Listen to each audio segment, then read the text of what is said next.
अस्सलाम वालेकुम नाज़रीन, प्रोग्राम ओपिनियन में अली काज़ी में अली कार आवां यासिर अहमद मुझे स्टूडियो में ज्वाइन करता सीनियर तजियाकार अली काज़ी साहब। वेलकम अली साहब। Thank you Yasir.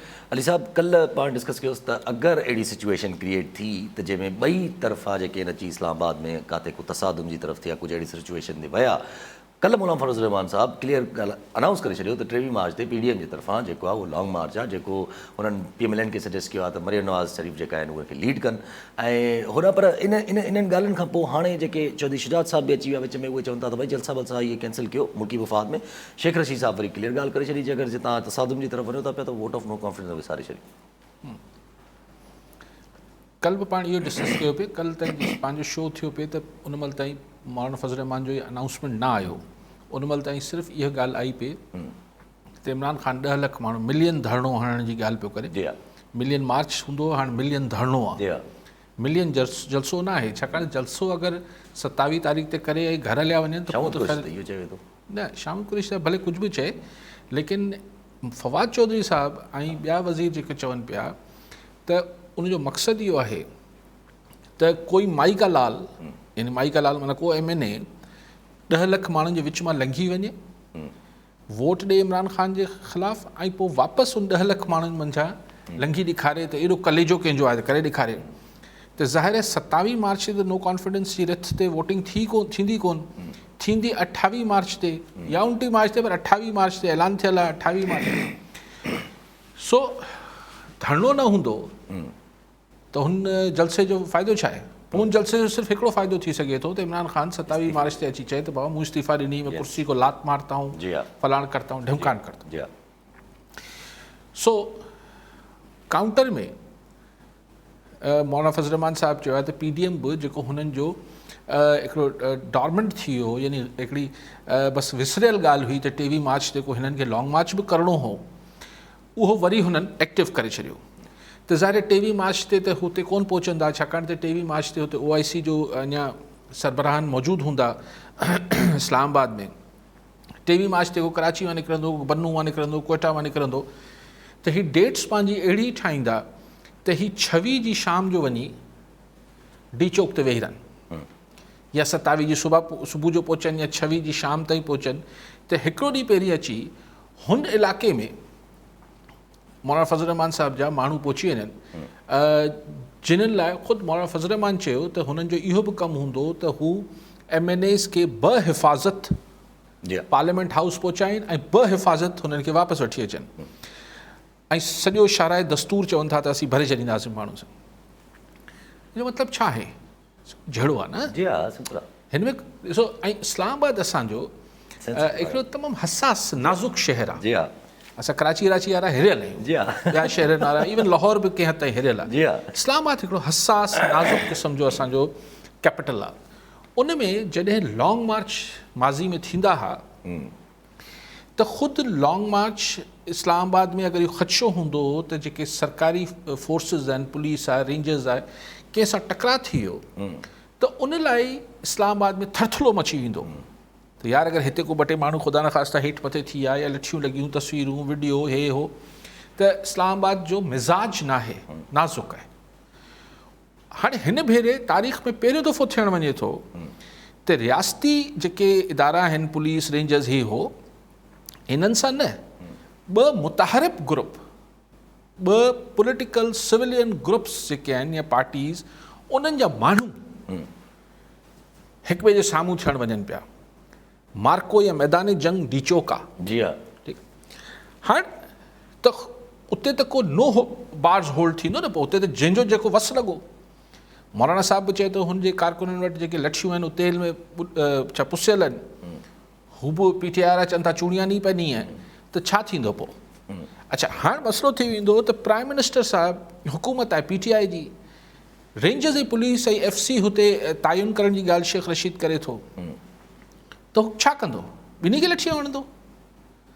त हाणे सिचुएशन हिकिड़ी, मूं तव्हांखे कल्ह बि चयो त इमरान ख़ान साहिबु हिकिड़ो वाइल्ड कार्ड उछलायो आहे, ऐं नेक्स्ट लेवल ते जहिड़े खे खणी वियो आहे, मतिलबु उचले सतह पर, मथी सतह ते हिन जहिड़े खे खणी पियो वञे, जिथे वरी उहा ई ॻाल्हि त ख़ान साहिबु या चाहींदो त भई सुलह सफ़ाई करे जेका न्यूट्रल असांजी इस्टेब्लिशमेंट थियल आहे उहो विच में पए, असां ॿिन्ही खे धिके करे ऐं को असांजो को राज़ीनामो ॻोल्हे ॾे त 6 महीननि खां पोइ इलेक्शन थींदो, जीअं काकड़ फॉर्मूलो को फॉर्मूलो, हिन दफ़े को ॿियो के ॿिए नाले सां फॉर्मूलो अची वेंदो त असांजी टियाकड़ी कराए केरु, हीउ न्यूट्रल न थियो भई, न त असीं जेको आहे उहो मैदान मतिलबु जेको रांदि जो मैदान आहे न कंहिंखे न खेॾंदासीं न खेॾणु ॾींदासीं। जी हा, ठीकु आहे, मतिलबु छाकाणि फवाद चौधरी जेको हीउ चए थो त माण्हू न जिसमें दम है माई के लाल में जाके दिखाए आके दिखाए, त हीअ थोरी धमकी आहे, सिधी ॾाढी मुड़सी आहे न। जी हा, सिधी सिधी धमकी आहे। हू बि चवनि था ठीकु आहे लठियूं असांजियूं बि तेल में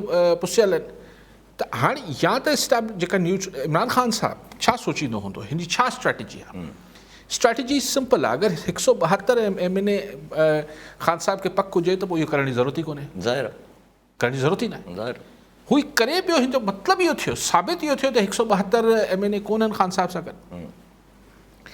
अच्छा, हाणे अगरि हू हुते ख़ान साहिबु छा चाहींदो हूंदो? ख़ान साहिबु चाहींदो त हीअ जेका इस्टेब्लिशमेंट असांजी न्यूट्रल आहे, अलिफ़ हू वरी मुंहिंजे पासे थी वञे, ख़्वाहिश आहे, मुश्किल थी लॻे। ॿी ख़्वाहिश हूंदी भला असांजो को टियाकड़ी कराए, को ठाह कराए छॾे असांजी, ऐं जहिड़े खे एतिरो वधायां जो न चाहींदे बि इस्टेब्लिशमेंट विच में पए, असांजो ठाह कराए, को असांखे को काकड़ फॉर्मूलो ॻोल्हे ॾे।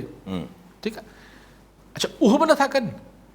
भले पोइ जेको शेख रशीद चए थो दमादम मस्त कलंदर थींदो, 10 सालनि लाइ सिविलियन हुकूमत हली वेंदी, फलाण थींदी, ठीकु आहे, छाकाणि त बतौर क्रिकेटर, बतौर प्लेयर इमरान ख़ान साहिब जी साइकी आहे त हिकिड़ी कमज़ोर टीम खां हाराइण बदिरां हिकिड़ी सघारी टीम खां हाराइजे, ही हिकिड़े प्लेयर जी साइकी हूंदी आहे।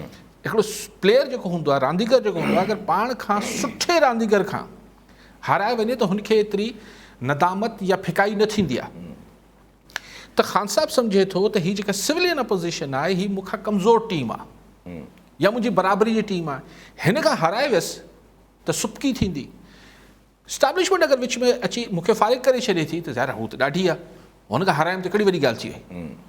हिकिड़ी नफ़सियात मतिलबु आउं हिकिड़ी अगरि असेसमेंट कयां त ख़ान साहिबु चाहींदो त हीउ जेको ऐं इन करे हुन न्यूट्रल जे लफ़्ज़ खे तमामु रेडिक्यूल कयो ऐं तमामु हुन लाइ बुरी तशरीह कढी। रीज़न आहे, अच्छा पोइ अॼोकी तक़रीर में ख़ान साहिबु सॼी ॿुधाई त नवाज़ शरीफ़ बि एंटी मिलिट्री रहियो आहे, डॉन लीग्स ऐं हू मोदी सां मुलाक़ातूं, सॼो जेको एंटी इस्टेब्लिशमेंट नैरेटिव जेको मतिलबु एंटी मिलिट्री हुजण जो जेको नवाज़ शरीफ़ साहिबु माज़ी आहे, रिकॉर्ड कढी बीठो। आसिफ़ ज़रदारी जो बि कढी बीठो, साईं हीअ त चवंदो मेमो स्कैंडल थियो, फलाण थियो, त यानी असांजी मिलिट्री इस्टेब्लिशमेंट खे इमरान ख़ान न्यापो ॾिए पियो त ॾिसो हीअ त तव्हांजे ख़िलाफ़ु रहिया आहिनि, तव्हां वरी त इस्टेब्लिशमेंट अगरि अवल त कोन थी जवाबु ॾिए, पर अगरि जवाबु ॾिए त भई असीं हुननि जे पासे किथे बीठा आहियूं, असीं न्यूट्रल आहियूं। त हुते हू चए थो न्यूट्रल का शइ न थींदी आहे, इमरान ख़ान चए थो। सो ख़ान साहिब जी जेका ही हिकमत अमली आहे, जेको ग्रेट गेम प्लान आहे ख़ान साहिब जो, मूंखे मुंहिंजी नाक़स अकल में दानिश में सम्झ अचे थो त ही डेस्परेटली वॉन्ट्स ए इस्टेब्लिशमेंट हुनजे पासे अची वञे, मुश्किल, बी असांखे को टियाकड़ी करे ॾे, को रस्तो कढी ॾे, असांखे विहारे, ख़ुदा ख़बर, टियों ईअं त पाण अची वञनि, त पोइ आउं सुभाणे हिकिड़ो सियासी तरह चई सघां त बाबा, ऐं पोइ छा थिए थो ॾिसो, अगरि सिविलियन सेटअप डीरेल थियो त पोइ ॿ टे ॾींहं त ख़ैर ख़ान साहिब जो ज़िक्र थींदो, पोइ ज़ाहिर नओं सेटअप ईंदो त हू पंहिंजी सख़्तियूं, पंहिंजा मसाइल हूंदा आहिनि हुनजा, त सभिनी जो पोइ रुख़ थींदो त जमहूरियत का क्या होगा।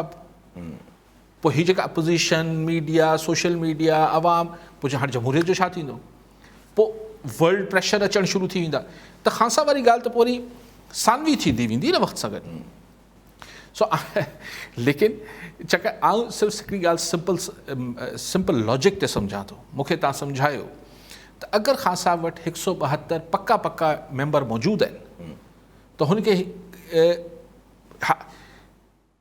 28 तारीख़ ताईं जलसा करे, हा मूं इहो सम्झो भई जलसा कंदो, माण्हुनि में मोबिलाइज़ कंदो, हिनखे हिकिड़ी अपॉर्चुनिटी तौरु, हिकिड़े मौक़े तौरु इस्तेमालु कंदो त पंहिंजी पार्टी खे, पंहिंजे जेको पॉपुलैरिटी घटि थी, मक़बूलियत हुनखे वरी वधाईंदो।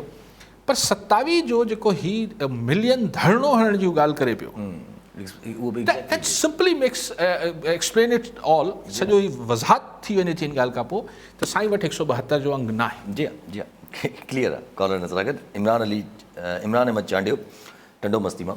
जी चांडियो साहब छा चवणु चाहींदा? कॉल ड्रॉप थी। अली साहब जीअं ईअं ॻाल्हियूं अचनि थियूं पियूं, माना हाणे कल्ह खां थोरी ख़बरूं उठनि थियूं पियूं त ख़ान साहब जेका ज़िद लॻाई हुई ज़िद छॾे ॾिनी आहे। कहिड़ी ज़िद माना कहिड़ी ॻाल्हि ते कंहिं नोटिफिकेशन ते? ॾिसो ॻाल्हि इहा आहे त हाणे अगरि नोटिफिकेशन ख़ान साहब कढे बि थो कंहिंजी बि मुक़ररी जो, कंहिंजी बि एक्सटेंशन जो, कंहिंजो बि, त हींअर हुनजो उनखे लाभ न मिलंदो न। जी हा उहे हाणे उहे छाकाणि त पोइ त हर को चवंदो अच्छा मिसाल हींअर मुंहिंजो मसइलो हल करे छॾे ख़ान साहब, हींअर आउं छा आख़िरी मिनट ते आख़िरी मिनट ते आउं सपोर्ट लाइ निकिरी पिया ख़ान साहब, आउं ईअं ॻाल्हि थो कयां पंहिंजे लाइ, या तव्हां या केरु बि, त आउं तव्हां त एक्सपोज थी पवंदासीं। ज़ाहिर यार माना पोइ हाणे तव्हांजो कमु थी वियो आहे तंहिंजे करे तव्हां जेको आहे उहो जानिबदार थियो पिया। जी हा मूंखे लॻे थो इट्स टू लेट। जी हा ठीकु आहे। कॉलर नज़र गॾु ज़ाहिद अली महर कराची मां। जी महर साहब छा चवणु चाहींदा? साईं सलाम अलैकुम काज़ी साहब क़िबला साईं। वालेकुम सलाम। हा साईं मां 10-15 ॾींहं अॻु में अर्ज़ु कयो अव्हांजे चैनल ते, अव्हां जे आॾो अर्ज़ु रखियो मूं त तॾहिं हालात अञा अहिड़ा कोन हुया, डी चौक वारी ॻाल्हि ई कोन्हे जलसे जी। मूं तव्हांखे अर्ज़ु कयो त साईं हालात ख़राबु थींदा, उन बेतबादी ते त पेश न कई, बेतबादी ते हाणे पेश थी, हालात ख़राबु थींदा, पर असां जेको माण्हू सिंध जो हुते हुजणु खपे इस्लामाबाद में सिंध जे मुफ़ादनी लाइ। बहरहाल साईं सो उहे हालात जेको आहे जलसे जो ऐलान थी वियो। ॿियो साईं कल्ह मां हिकु ॻाल्हि रखी साईं जन जे आॾो, त मक़सदु या त सो मोटो वठे सुप्रीम कोर्ट या इस्लामाबाद हाई कोर्ट, या को टियों माण्हू वञे को जेको आहे सुप्रीम कोर्ट में या हाई कोर्ट में पेश थिए। सो तव्हांजे चैनल जे थ्रू इहो क्रेडिट अव्हांजे चैनल खे आहे। अब्दुल गफ़ूर हैदरी हिकु सुमरे साहब वारनि खां ॻाल्हि ॿुधाई, अॼु उन ऐलान कयो आहे त असां वञूं था इस्लामाबाद हाई कोर्ट में जेको आहे पिटीशन दाख़िल करण जे लाइ जलसे जे ख़िलाफ़। ठीकु आहे न। सो ॿिए नंबर ते ॻाल्हि इहा आहे साईं त मां तव्हांजो तज़ियो कल्ह ॿुधो, उन खां बाद में नजम सेठी खे ॿुधो। जी साईं यकीन कयो मां तव्हांखे क्रेडिट ॾियणु चाहियां थो पियो, हालांकि तव्हां वटि इंफॉर्मेशन जा ज़रा उहे न आहिनि जेके हुन वटि आहिनि, नजम सेठी वटि। हाणे उन ते मां थोरो तव्हांखे ब्रीफिंग ॾींदुसि, पर यकीन करियो अव्हां जूं, छो त नजम सेठी पाकिस्तान जो वॾो तजज़ियेकार आहे साईं, हुनजी इंफॉर्मेशन वारी ॻाल्हि हूंदी आहे हमेशह, पर तव्हांजे तज़िये में ऐं नजम सेठी जे तज़िये में काफ़ी घणे भाङे मुश्तरका ॻाल्हियूं हुयूं। तव्हांखे जस हुजे साईं, तव्हां मक़सदु इहा आहे त हुन असां मां साईं इस्लामाबाद में रहियो आहियां कबीर अली वासी साहिब सां गॾु। कबीर अली 1995 खां कबीर अली वासी वटि माना तमामु वॾियूं शख़्सियतूं हूंदियूं मशवरा वठण जे लाइ, ऐं मां हुन सां गॾु हूंदो हुउसि। ऐं असांजी शाम जी जेका टीम हूंदी उन में साईं मां तव्हांखे ॿुधायां, छो त मां हिकिड़ो बाख़बर माण्हू आहियां साईं, मां हर रस्ता रूट ॾिसी वेठो आहियां। असांजी शाम जो महफ़िल में हूंदो ज़ियाउद्दीन कुरैशी, डान जो एडिटर हूंदो, नुसरत जावेद हूंदो, पंहिंजो दी न्यूज़ में हूंदो सभु एडिटर, ऐं साईं अफ़ज़ल अहमद ख़ान हूंदो नेशन में। इहे शाम जो असां वटि कोई ईंदा कॾहिं कॾहिं लाहौर खां नज़ीर नाजी नजम सेठी वारा ख़ासि ख़बरूं वठण जे लाइ, मशवरा वठण जे लाइ। पर मूंखे तव्हांखे आफ़रीन आहे साईं, हुननि मां हो माण्हू त नजम सेठी वारा त माना अधु महीनो गुज़ारनि था पिया अमेरिका में, या जेको आहे हिते इस्लामाबाद पिंडी जे ख़ासि शख़्सियतुनि सां उनजी दावतुनि में उन्हनि में को उनखे तज़ियो इंफॉर्मेशन मिले थी। तव्हांखे आफ़रीन आहे, तव्हां हैदराबाद कराची में वेही करे, कराची हैदराबाद में वेही करे उहे ॻाल्हियूं कयो था जेको नजम सेठी करे थो। जी ऐं यकीन करियो जेकॾहिं तव्हां बि अञा को अधु महीनो मां तव्हां खे रिक्वेस्ट कंदुमि साईं तव्हां। ठीकु आहे महर साहब। महर साहब वॾी महिरबानी। नजम सेठी वटि त हू झिरकी आहे, चिड़ी आहे, असां वटि त हू कुकड़ बि कोन्हे। न वॾी महिरबानी तव्हांजी। ॾिसो हिकिड़ी हां जे सोचरे ते ॻाल्हायूं था, थैंक यू, महिरबानी। बाक़ी साईं चवंदा बिकॉज़ नजम सेठी साहिबु तज़िया निगार पहिरियों, छाकाणि त असां नजम सेठी साहिबु बि जर्नलिस्ट रहियो आहे ऐं अॼु बि जर्नलिस्ट आहे, पर हू प्रिंट साइट तां फ्राइडे टाइम्स ऐं हुन खां अॻु बि हू हिकिड़ो जर्नलिस्ट रहियो आहे। मूं बि थोरी घणी सहाफ़त 30-32 साल कई आहे। सो मतिलबु कोशिशि थियणु खपे त जेतिरो माण्हू खे गैर जानिबदार थी ऑब्जेक्टिवली असेस करे सघे। जी जी जी अच्छा जेकी पंहिंजी ॻाल्हि हले पई साईं बि ॻाल्हि कई, हालात ख़राबु थियनि था पिया, वो टफनो कॉन्फ्रेंस जी मीटिंग्स हे हो, पर मीटिंग्स त तमामु कसरत सां हलनि थी पियूं। कॾहिं MKM वञी काफ लीग सां थी मिले, मौलाना फज़ल रहमान सां थी मिले, शहबाज शरीफ़ सां थी मिले, आसिफ़ ज़रदारी सां मुलाक़ात थी आहे। काफ लीग जी जेका अंदरां ख़बरूं अचनि थियूं त काफ लीग जे अंदरि जेके पार्टी में इहो मेजॉरिटी डिसीजन साम्हूं अची वियो आहे त असांखे अपोज़िशन सां गॾु वञणु खपे। काफ लीग माना MKM किथे न किथे हाणे अॼु वेझड़ में बसि अनाउंस कंदा।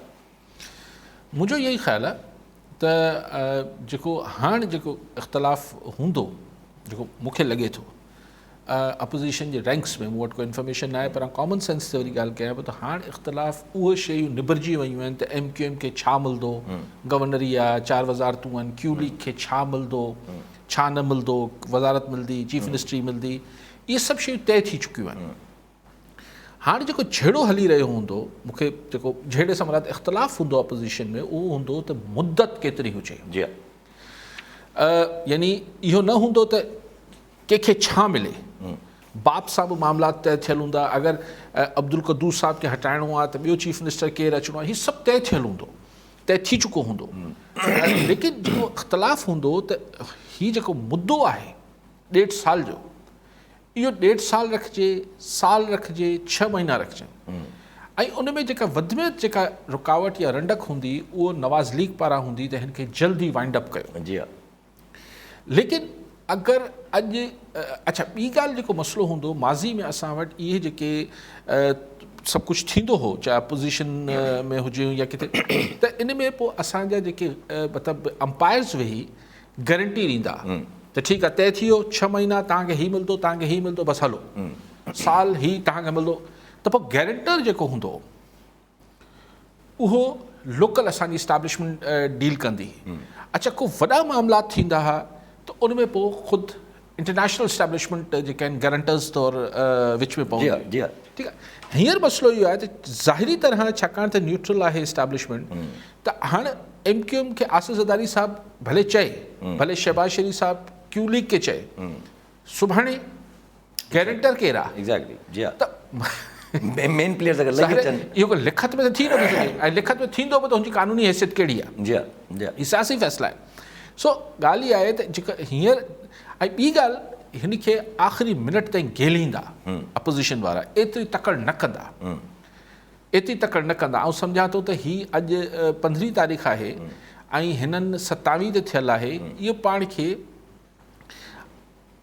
21, 22, 23 तारीख़ खां इजलास खां पोइ OIC खां पोइ पाण खे इहे, या थी सघे थो हुनखां अॻु चिटा थी बीह रहनि, जी इजलास कॉल थियण खां छाकाणि त हुनखां अॻु अगरि चिटा थी बीह रहंदा Q लीग वारा या MQM वारा, ऐं नंबर गेम प्रेस में अची वेंदी त इमरान ख़ान वटि ख़तमु थी वई आहे, त OIC जो इजलास जेको थिए पियो उन में ख़ान साहिब जी जेका आहे को लेजिटिमेसी न रहंदी, त बसि हीउ कहिड़ो प्राइम मिनिस्टर आहे जंहिंजी जेके हाउस मां जेको आहे टेक्निकली, लीगली न, कॉन्स्टिट्यूशनली न, पर टेक्निकली हुन ते अदम एतमाद अची वेंदो अगरि Q लीग ऐं MQM ॿाहिरि थी बीह रहनि। अॼु प्रेस कॉन्फ्रेंस करे चवनि त बाबा असां अपोज़िशन सां गॾु आहियूं, त इमरान ख़ान जी त हुकूमत टेक्निकली हली वई न, त पोइ OIC जो इजलास आहे, तंहिंजे करे ही विच में डेग थिए पई। ठीकु आहे। कॉलर सां गॾु मोहसिन बेलार रानीपुर मां।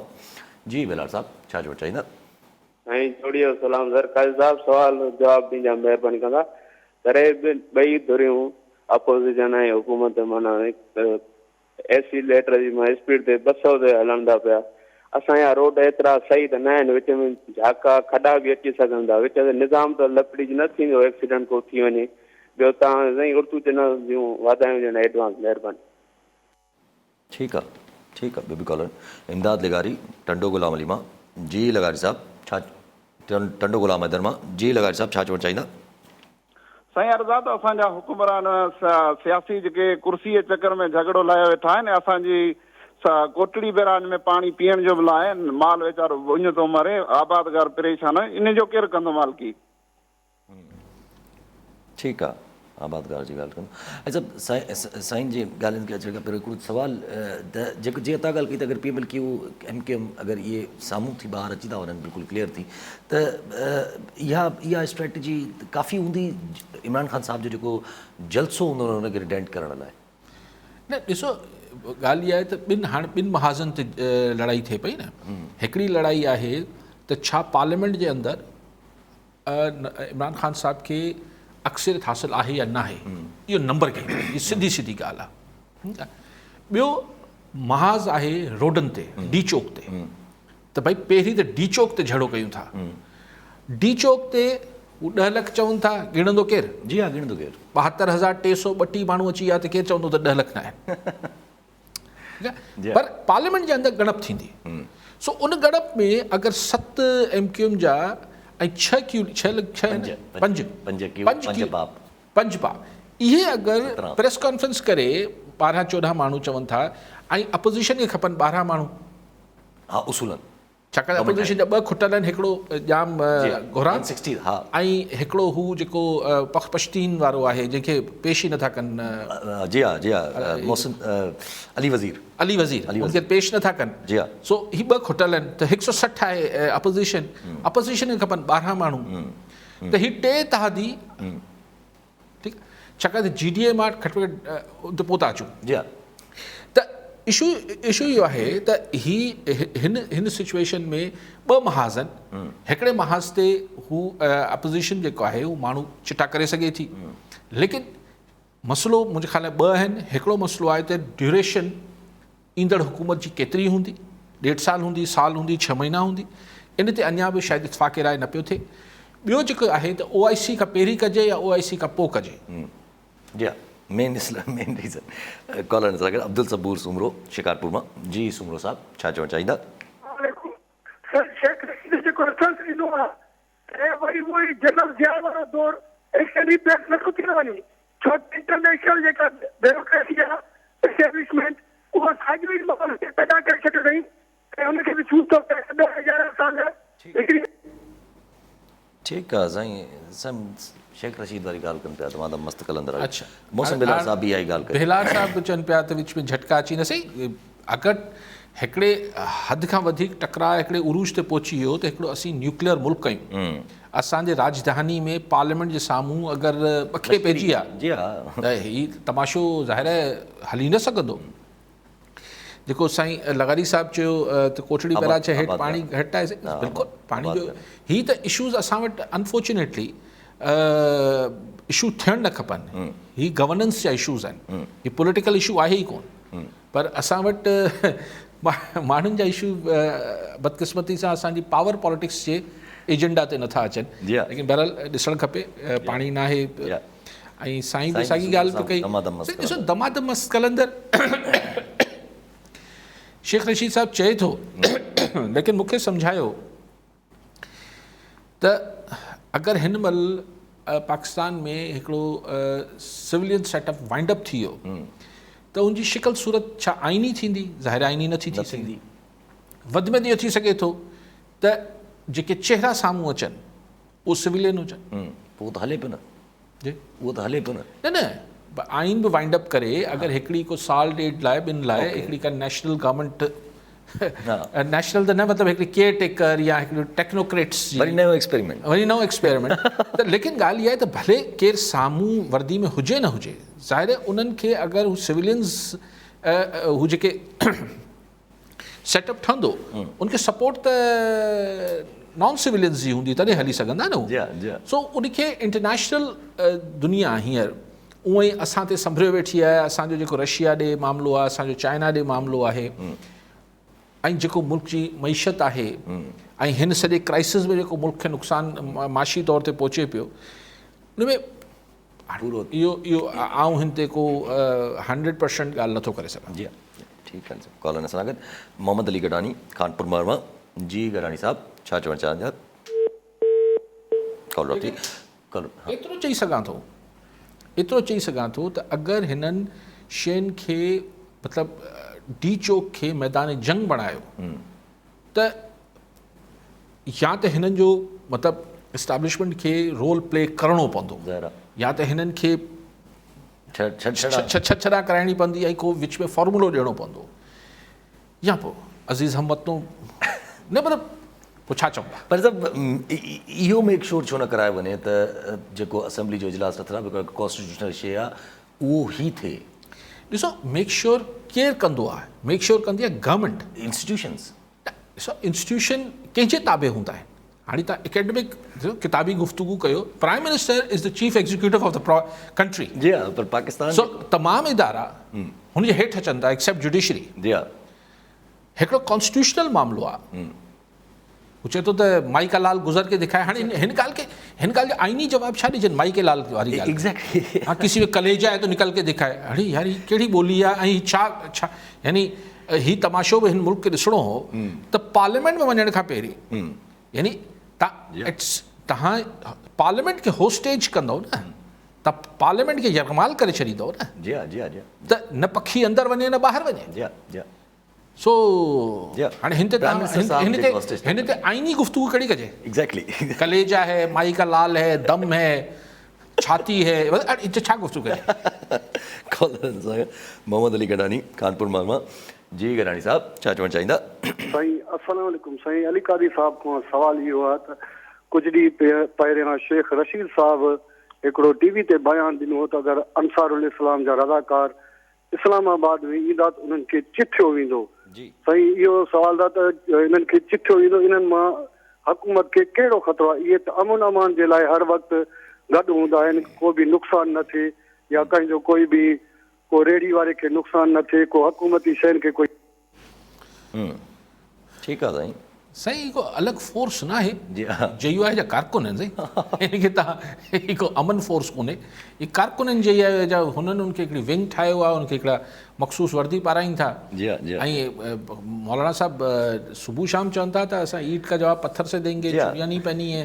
ऐं हमारे जेके तेल आहिनि उहे डंडा जेके तेल में जेके पुसियल आहिनि। जी हाँ, मौलाना साहब त बिल्कुलु बिल्कुलु क्लियर Clear. चए। लेकिन मौलाना साहब हीउ जेको चए थो त नवाज़ लीग खे लीड जेको आहे उहो मरियम नवाज़ जी हाँ, ऐं हमज़ा शहबाज़ कनि, जी हाँ। यानी हू हिकिड़ो सॉफ्ट इमेज बि क्रिएट करणु चाहिनि था। जी हाँ। त हीउ सिर्फ़ु को राइटिस्ट ऐं सो कॉल्ड लिबरल PTI, जेको PTI ख़ुदि सेंटर राइट आहे पंहिंजे ख़्यालात में, बल्कि हाणे राइटिस्ट चऊं या न चऊं, बहरहाल जेको बि, त उन्हनि जो जहिड़ो न आहे। सो मरियम नवाज़ जो फेस जेको आहे, पर मां तव्हांखे 3 ॾींहंनि खां इहो पॉइंट आउट करायां थो त मरियम नवाज़ हिन खां पंहिंजे पाण खे पासीरो रखे पियो। बिल्कुलु पासे रखियो, जी हाँ, बिल्कुलु पासे रखियो। हू न पई अचे हिन त सुभाणे को हुनजो क्लिप, को वीडियो, को माण्हू ॾेखारीनि त भई कल तक तो आप ये कहती थी। हू पंहिंजी पॉलिटिक्स उहो ई नज़रियाती ऐं एकेडमिक क़िस्म जी सियासत जारी रखणु चाहे थी। But So- also is a good opportunity. जलसो is but leading a march, Yes. Let's see. That's product भी अच्छी मौलाना सके तो साहब साउंड। ये चाहे थो त उनजो इम्प्रेशन हिन लॉन्ग मार्च जो न अचे त अगेन ही को JUI मार्च आहे। भले माण्हुनि जो अंग में क्लीन शेव घटि हुजनि, पर कोई फेस हुजे। लेकिन स्टेज ते फेस हुजे जेको हिकिड़ो सॉफ्ट हू ॾे। ऐं बहरहाल न्याणी लीड कंदी, सिचुएशन त आहे। जी हाँ, जी हाँ, जी हाँ, जी हाँ। अच्छा, आसिफ अली ज़रदारी साहब के भला इहा नोयत पेश आई त उन्हनि पंहिंजे MNAs खे ख़त लिखियो आहे त आर्टिकल 63A जी धमकी ॾिनी आहे। न धमकी न ॾिनी आहे। आसिफ ज़रदारी साहब सभिनी खे पंहिंजे MNAs खे ख़ैर लिखण सां मूंखे लॻे थो त ज़रदारी साहब सॼी दुनिया खे न्यापो मोकिलियो आहे त भई आउं पंहिंजे मामलात में क्लियर आहियां। मूं लिखत में बि पंहिंजे पार्लियामेंटेरियन न त इल्ज़ाम हमेशह लॻंदो आहे। न त इल्ज़ाम लॻंदो आहे मुंहिंजा माण्हू न आया आहिनि। त मुंहिंजो को माण्हू न ईंदो त हिन दफ़े घटि न थींदी। ऐं पहिरीं ई तव्हांखे लिखत में ॾेई चुको आहियां। ठीकु आहे सभु कॉलर सां गॾु सिकंदर लगारी मीपो काज़मा। जी लगारी साहब छा चवणु चाहींदा? अस्सलाम वालेकुम साईं आसिफ साहब। वालेकुम सलाम। साईं अली काजी साहब खां इहो सवाल पुछणो हो जी जी। त वज़ीर आज़म साहब पाकिस्तान जी तवारीख़ ॿुधाईंदे इहो ॿुधाईंदो आहे त भुट्टे साहब जे दौर में पाकिस्तान सां ही थियो, या ज़रदारी जे दौर में ही थियो, या नवाज़ शरीफ जे दौर में पाकिस्तान सां ही थियो। पर पाकिस्तान जी तारीख़ में कॾहिं बि इहो ज़िक्र नथा कनि कि जनरल अयूब जे दौर में ही थियो, या जावेद जे दौर में पाकिस्तान सां ही थियो, या मुशर्रफ जे दौर में पाकिस्तान सां ही थियो। सिर्फ़ु पाकिस्तान सां सियासतदान ई सभु कुझु कयो आहे छा, जॾहिं पाण बि सियासतदान आहे। ठीकु आहे साईं। ॿियो बि कॉलर जावेद रहमान काज़ी हैदराबाद मां। जी काज़ी साहब छा चवणु चाहींदा? अस्सलाम वालेकुम अली साहब। वालेकुम सलाम। हाणे अर्ज़ु आहे त मूंखे जेको हींअर तव्हांजो प्रोग्राम ॾिसां पियो ऐं माशाल्लाह सही आहे, ज़बरदस्त आहे। हाणे अर्ज़ु इहो आहे त मूंखे लॻे थो त जेको तव्हां विच वारी ॻाल्हि था कयो उहो मुंहिंजो मतिलबु अंदाज़ो आहे त जेको माना जेका मौजूदा प्राइम मिनिस्टर साहिबु आहे इहे भलिया वञनि या जेको सो हिननि खे ॿाहिरि हासिलु न थिए। मूंखे ईअं लॻे थो जेको असांजो सुमरो साहिबु आहे अलाए शिकारपुर जा आहिनि, जैकबाबाद जा, मोहम्मद मियां सुमरो साहिबु एक्स गवर्नर आहिनि, ऐं प्लस जेको सो उन्हनि जो गेट नंबर 5 वारनि जो माण्हू आहे, ज़ाहिर ज़ोर आहे, सीधी सीधी ॻाल्हि आहे। त ईअं मूंखे लॻे थो प्राइम मिनिस्टरशिप लाइ विच वारो रस्तो कढी करे साईं खे नॉमिनेट करे विहारे छॾनि 6 महीना या 8 महीना या साल जेको तव्हां चओ पिया। मूंखे लॻे थो त किथे साईं जो कोन निकिरंदो सुमरे साहिब जो। इन लाइ तव्हांजी थोरो ओपिनियन खपे तव्हांजो। ठीकु आहे। प्लान्स त घणा साईं लगारी साहब चयो त छा चयो लगारी साहब पहिरीं लगार साहब ॻाल्हि कई त PM साहिब हीअं चवे थो त हिन जे दौर में हीअं थियो, हिन जे दौर में न सही इमरान ख़ान साहब मुशर्रफ साहब जे दौर जो त अक्सर ज़िक्र करे थो अॼु ज़िया जे दौर जो बि त ज़िया जो त हल्को ज़िक्र कंदो ज़िक्र कंदो आहे। ज़िया जे दौर खे वधीक इमरान ख़ान साहब न चवंदो आहे, ग़लति न सम्झंदो आहे, ग़लति न सम्झंदो आहे, छाकाणि त ज़िया जो तमामु वेझो साथी हमीद गुल साहब शुरू में इमरान ख़ान साहब सां लेफ्टिनेंट जनरल रिटायर्ड हमीद गुल साहब जे वेझा रहिया आहिनि इमरान ख़ान साहब। पोइ हमीद गुल ई नाराज़ थी वियो बाद में मरूम, त हू हुन दौर खे नथा क्रिटिसाइज़ कनि, पर मुशर्रफ दौर खे कनि था त भई असां हेतिरो हुन लाइ क़ुर्बानियूं वेस्ट लाइ ॾियूं। पर उन में बि मुशर्रफ साहब जो नालो नथा खणनि, चवंदा नवाज़ शरीफ़ ऐं ज़रदारी साहब जे दौर में ड्रोन अटैक्स थिया, हिननि छो न कुझु कयो, मुशर्रफ साहब लाइ एतिरी तनक़ीद बि नथा कनि। लेकिन अॼु ज़ुल्फ़िकार अली भुट्टो खे चई त मुंहिंजा हुन सां लख इख़्तिलाफ़ हुआ, पर हू हिकिड़ो ख़ुददार ऐं सियासतदान हुआ, यादि अची वियो, हा ख़ुददार सियासतदान हुआ, तारीफ़ कयूं अॼु ZAB जी। ऐं पर मूंखे सम्झ नथो अचे त इमरान ख़ान जा भुट्टो साहब सां कहिड़ा लख इख़्तिलाफ़ हुआ। ज़ुल्फ़िकार अली भुट्टो हिकिड़ी बिल्कुलु ॿी ब्रीड हुई पॉलिटिशियन जी, हुनजो हिकिड़ा हुन ज़माने जा जेके बि नज़रियात हुआ, ज़ुल्फ़िकार अली भुट्टो उन हिकिड़ी सो कॉल्ड आइडियोलॉजिकल पॉलिटिक्स जे दौर में ऐं pro people and all that. Imran Khan अच्छा ख़ैर सो हासिल ईअं आहे। ॿी ॻाल्हि छा कई लगारी साहब? लगारी साहब बस इहा ॻाल्हि कई त आमरन जे लाइ छो नथो चयो? हा बहरहाल नथो चए, ऐं सियासतदान त पाण खे जेको कनि पिया जुठूं, उहो त कल्ह बि गुज़ारिश कई त इहे सियासतदान एक्सपोज थियनि था। साईं कारी साहब हाणे कुणो कंहिंजो निकिरे थो, ऐं मोहम्मद मियां सुमरो साहब या तमामु ॿिया बि बुज़ुर्ग आहिनि जिन्हनि जो कुणो निकिरी सघे थो, पर डिपेंड करे थो त छा इन हाउस मामिलो थींदो ऐं सेम पार्टी थींदो ऐं छा PTI, छाकाणि मोहम्मद मियां सुमरो साहब हिन महिल PTI जा आहिनि, त छा त इहो बि अपोज़िशन पंहिंजी दिलियां त कोन क़बूल कंदी, यानी इन लाइ वरी इस्टेब्लिशमेंट खे विच में अचिणो पवंदो ऐं को विच वारो फॉर्मूलो ॾियणो पवंदो। अच्छा, विच वारे फॉर्मूले तहत अगरि मिसाल हाइपोथेटिकली हिकिड़े मफ़रूज़े तौरु ईअं ॻाल्हि कचहरी क़ाज़ी साहब जी ॻाल्हि जेको करे पियो, त अगरि पार्लियामेंट जे अंदरां चेंज अचणी आहे त इहा हिकिड़ी ॻाल्हि त इहो फ़ैसिलो मतिलबु दिलि सां अपोज़िशन क़बूल न कंदी, हुननि ते मढ़ियो वेंदो। इहो मढ़े केरु थो सघे? ज़ाहिर कोई ग़ैबी ताक़त मढ़ी सघे थी, जेका फ़िलहाल पासीरी आहे। ॿी ॻाल्हि इहा त ख़ुदि इमरान ख़ान साहब पाण मञींदो त -1 थी वञा, उहो बि मोहम्मद मियां सुमरो या Shah Mahmood Qureshi, even someone would जेको पार्टी जो आहे ई मतिलबु पार्टी जा त सुमरो साहब या हीअ सभु त बाद जा हिकिड़ी आहिनि न। सो ॻाल्हि इहा आहे त इहो अगरि थियो त जीअं मूं तव्हांखे चयो त अहिड़ो को बि असांजा बुज़ुर्ग जेके बि आहिनि शख़्सियतूं, उन मां कंहिंजो बि नालो मूंखे ख़बर न आहे केरु थी सघे थो, ऐं अञा को सुभाणे थिए बि न पियो, त फ़िलहाल अंदाज़ा न हणूं पाण त बहितर आहे। अगरि थियो ऐं को ग़ैर आइनी सेटअप आयो आइन खां मथां सुप्रा कॉन्स्टिट्यूशनल, त पोइ कंहिंजो बि कुणो निकिरी सघे थो, पोइ त कुणो ई निकिरंदो न, पोइ त ज़ाहिरी ॻाल्हि आहे कुणो ई निकिरणो आहे, पोइ त ॿियो को तरीक़ो ई न आहे। अच्छा, हूअं बि प्लान्स त इहे घणा ई ठहियल हूंदा, प्लान A प्लान B, हिन वक़्तु ताईं सभु कुझु डिवाइस थी चुको, ऐं नौजवान क़यादत जी ज़रूरत आहे त तव्हां त आहियो, हिन वक़्तु सभु डिवाइस थी चुका हूंदा प्लान्स, सुबुह त तव्हां बि आहियो साईं, नौजवान क़यादत खपे सिंध में, त अगरि घणा मसरूफ़ न हुजो त। अॼु शायदि का गनवाज़ी साहब थोरो वरी ॻाल्हि करे छॾी आहे त नैब जेका मुदाख़लत थी करे, पर तकड़ में नैब जेको आहे उहो अलामो जारी करे पाण खे क्लियर आउट करे छॾियो त बाबा असां पाकिस्तान सां गॾु आहियूं, असां कंहिं सां बि गॾु न आहियूं। अच्छा, नैब पाकिस्तान सां गॾु आहे, ज़रूरु पाकिस्तान जो इदारो आहे, इहो चवण जी ज़रूरत कहिड़ी थी पए की पार्टी सां गॾु न आहियूं बेसिकली। ॾिसो, असांजी इस्टेब्लिशमेंट हमेशह रुॻो चए थी असीं ग़ैर जानिबदार, उनखे चवण जी ज़रूरत न आहे त असीं पाकिस्तान सां गॾु, इट्स अंडरस्टूड। सो नैब छा आहे, पंहिंजे पाण खे छा ग़लतफ़हमी आहे नैब खे, त उहो एॾो भाई उहो त तव्हां पाकिस्तान जा हिकिड़ा इदारो आहे जंहिंजे टैक्स पेयर्स से तव्हांजी पघारूं हलनि थियूं, तव्हांखे चवण त असीं पाकिस्तान सां गॾु आहियूं, it's a political statement, all they could have said, वधि में त चवणो त भई असीं ग़ैर जानिबदार, इहो छा आहे पाकिस्तान सां गॾु माइंड सेट। ॾिसो, ऐं ही रिटन स्टेटमेंट्स हुजनि था, माना ही अप्रूव्ड, ईअं न आहे त स्लिप ऑफ टंग, जीअं पाण ॻाल्हाईंदे ॻाल्हाईंदे को जुमिलो चई विझूं, हिकिड़ा रिटन स्टेटमेंट्स आहिनि। नैब चए थी असीं पाकिस्तान सां गॾु, मार अच्छा डप थी सघे थी छा नैब? थोरी देरि पहिरियां ॻाल्हि निकिती त GDA जी ॻाल्हि निकिती त GDA वञे थी या नथी वञे, प्राइम मिनिस्टर साहिब जी तरफ़ क्लोज़नेस आहे या न।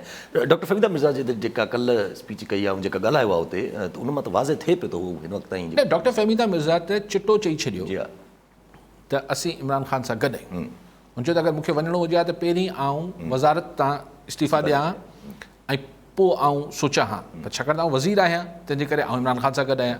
हाणे हिकिड़े तरीक़े सां डॉक्टर साहिबा जेको आहे छितर कई आहे क्यू लीग ते बि MQM ते त वज़ारतूं वठे वेठा आहियो इमरान ख़ान अञा बि चओ था त ऐं अञा बि असीं चऊं पिया सोचूं पिया हीअं पिया कयूं त हीअ आहे त वाक़ई में पॉलिटिकल करेक्टनेस जेका चइबो आहे त सियासी सही ऐं ग़लति इन मॉरल उते त भई तव्हां वज़ारतनि था त घटि में घटि हलो पंहिंजे पाण खे डिसफंक्शनल करे छॾियो। ही वज़ीर क्यू लीग ऐं MQM ऐं बाप वारा घटि में घटि पंहिंजे पाण जी वज़ारतनि में अचणु वञणु बंदि करे छॾी त भई अञा असीं फ़ैसिलो कयूं पिया को ऑर्डर न कर, वज़ारतनि जा मज़ा बि माणीनि पिया ऐं चओ गौर पिया कयूं किथे वञूं। अड़े वाक़ई में असां वटि सियासी इख़लाक़ियात हुजणु खपे।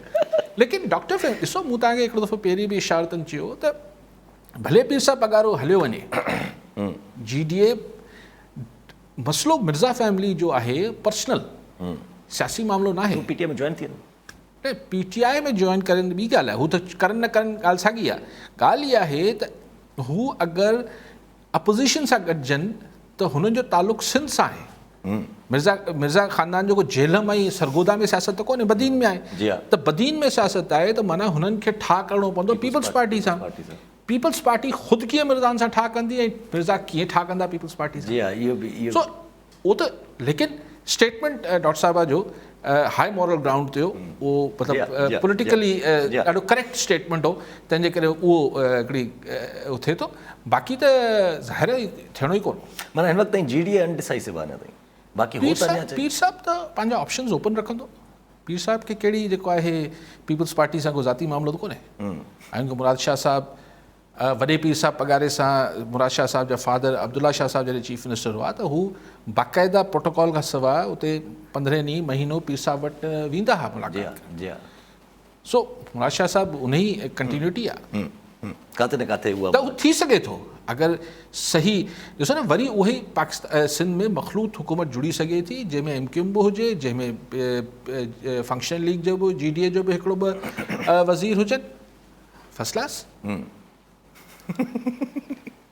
सभु फर्स्ट क्लास आहे, बसि ठीकु आहे। हर कंहिंखे पंहिंजे माना हिकिड़ो डिवाइडेड थी वञे और को पंहिंजे माना परेशानी कहिड़ी ॻाल्हि आहे। अवाम परेशान न अवाम परेशान आहे त अवाम पंहिंजो बिलो करे पावर गेम जी ॻाल्हि पियो कनि, जंहिंजो पाकिस्तान जे आम माण्हू सां कहिड़ो वास्तो आहे। ॾिसो शयूं ही उहा ई ॻाल्हि आहे त जीअं जीअं माण्हुनि खे ही पाकिस्तान जी सियासत में कुझु शयूं पहिरियों दफ़ो थियनि पियूं ऐं इहे शयूं जेको हिन जो नतीजो आहे उहो ज़रूरी न आहे त पहिरियों दफ़ो हुजे, उहो अॻु में बि थी चुको हुजे।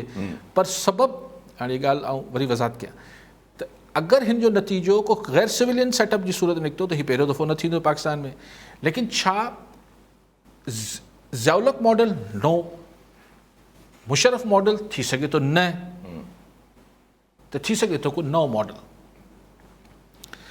ऐं अॼु खां थी सघे थो जीअं मेहर साहब कराची मां फ़ोन करे चयो त हुननि 15-20 ॾींहं पहिरीं चयो, ऐं एतिराफ़ थो कयां मूंखे हुन महिल बि हिकिड़ो हो त इहो छाकाणि त ग्लोबली इहा ॻाल्हि पाकिस्तान लाइ मुश्किल थी सघे थी। लेकिन अगरि बहालत मजबूरी नज़रिया ज़रूरत विच में अची वियो ऐं को वाट न छॾी सियासतदाननि, को ऑप्शन न छॾियो। हीउ चौधरी शुजात छा पियो चए त अपील कयां पियो त भई जलसा जुलूस बंदि कनि। ॾिसे जॾहिं गवर्नमेंट स्ट्रीट्स ते अची वञे न, जॾहिं हुकूमत स्ट्रीट ते अची वञे त ॿ ॻाल्हियुनि जी पक सम्झो। हिकिड़ो सम्झो त हू कमज़ोर आहे, जी हा, ऐं ॿियो सम्झो त हू पाण चाहे पई त हम तो डूबे हैं सनम। ऐं हीअ त हिकिड़े क़िस्म जो सिधो सही आहे न त हिकु ॾींहुं पहिरियां ज़ाहिरी ॻाल्हि आहे, वरी अहिड़े हिकु ॾींहुं प्राइम मिनिस्टर साहिब जो जलसो करणु, उहो अनाउंस करणु, वरी धमकियूं ॾियणु। धरणो आहे न, ॾिसो जलसो आहे ई कोन। जी हा, ही मिलियन धरणो आहे। पोइ मिलियन 10 लख न हूंदा, जीअं मूं चयो त 72,332 माण्हू हूंदा त बि ठीकु कमु थी वेंदो। ऐं 40-50 हज़ार खां मथे माण्हू अगरि हू डी चौक ते 28 तारीख़ ते अगरि हुते हूंदा ऐं 27 तारीख़ जी सुबुह या 26 तारीख़ ते, पर उनखां अगरि 26 तारीख़ ते PDM वारा हुते पहुची विया त थींदो घमसान। जी हा, उनखां पोइ कहिड़ी ख़बर त हालात ऐं वाक़ियात तव्हां कहिड़ो फ़ैसिलो था कराइनि। दैट्स मतिलबु मज़ाक पंहिंजी जाइ ते, पर हू डेंजरस सिनेरियो थी सघे थो। उन मां को नुक़सान ऐं सियासी हादसो बि थी सघे थो। वरी सभु इहो बाय प्लान हूंदो सॼो या न हूंदो? आउं नथो सम्झां हींअर ताईं, आउं नथो सम्झां त हीअ शयूं स्क्रिप्टेड थियनि पियूं। छाकाणि इमरान ख़ान साहिब खे कंहिं इहो ब्रिलियंट आइडिया ॾिनो आहे त तव्हां पार्लियामेंट जी शइ खे डीचोक ते फ़ैसिलो कयो। रोके त सघिजे थो इमरान ख़ान खे रोकण जो मतिलबु इहो थियो त जेके ग़ैर जानबदार आहिनि केरु थो रोके सघे? जी हा। उहे जानबदार थियनि न, हू विच में पवनि। इहो ई त इमरान ख़ान चाहे पियो। तव्हां इहो करे वठो, ॻाल्हाए वठो, मसइलो हल कराए ॾियो। ख़ान साहिब खे राज़ी करे वठंदा। ठीकु आहे, वरी महिरबानी साहिबु। नाज़रीन, अॼु जे प्रोग्राम जो वक़्तु पूरो थियो। वरी वेंदा ईंदड़ प्रोग्राम में दुआ में।